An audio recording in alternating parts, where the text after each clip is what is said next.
Bonjour à toutes, je tenais à m'excuser pour la qualité de la vidéo. Je l'avais filmée avec mon réflexe, mais elle ne me plaisait pas. J'ai refilmé la vidéo, mais avec mon téléphone, car je ne l'avais pas. J'espère que la vidéo vous plaira quand même. Donc, on se retrouve aujourd'hui pour mon nettoyage de pinceau. Donc, je prends d'abord une serviette. Ensuite, un savon quelconque. Ensuite, évidemment, j'ai besoin de mes pinceaux sales. Ainsi que mes beauty blenders. Tout d'abord, il faut trouver la bonne température d'eau, donc en fait, il faut que l'eau soit tiède. Une fois que c'est trouvé, je prends mon savon, je mouille mon savon. Ensuite, je viens prendre un de mes pinceaux, dont je vais mouiller les poils, tout en évitant d'en mettre sur le manche pour éviter que la colle ne se décolle.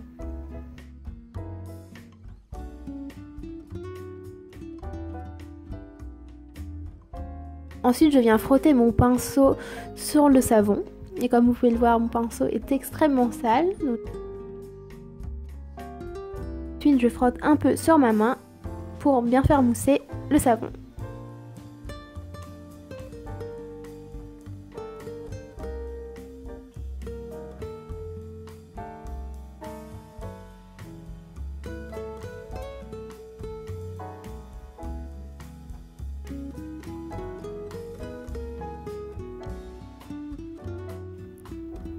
Donc là, j'essore mon pinceau pour voir s'il y a encore de la mousse à l'intérieur. Et si c'est le cas, n'hésitez pas à rincer votre pinceau jusqu'à ce qu'il n'y ait plus de mousse.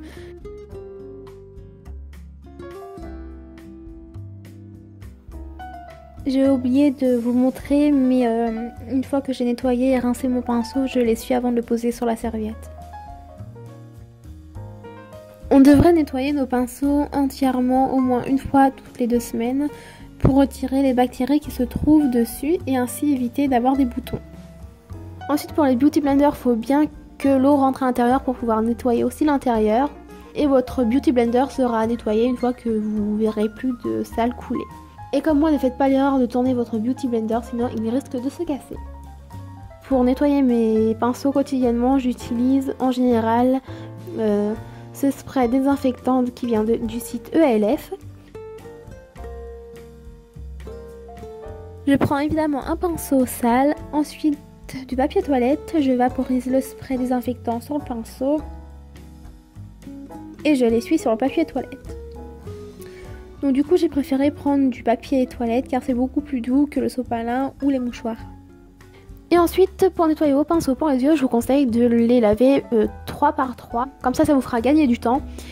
Et essayez de prendre des pinceaux qui ont la même fonction. Par exemple, si vous avez des pinceaux plats, vous prenez tous vos pinceaux plats en évitant d'en prendre plus que 3, sinon ça va être difficile pour pouvoir nettoyer vos pinceaux entièrement.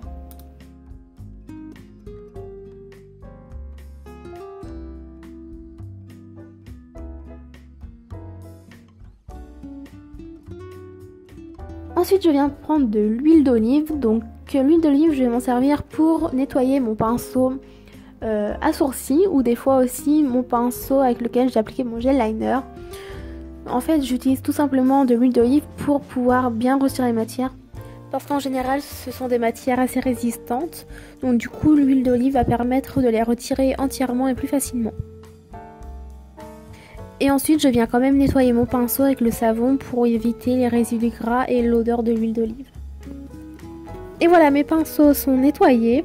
J'espère que ma vidéo vous aidera et vous a plu. On se retrouve dans 2 semaines pour une nouvelle vidéo. Et en attendant, prenez soin de vous et je vous fais d'énormes bisous.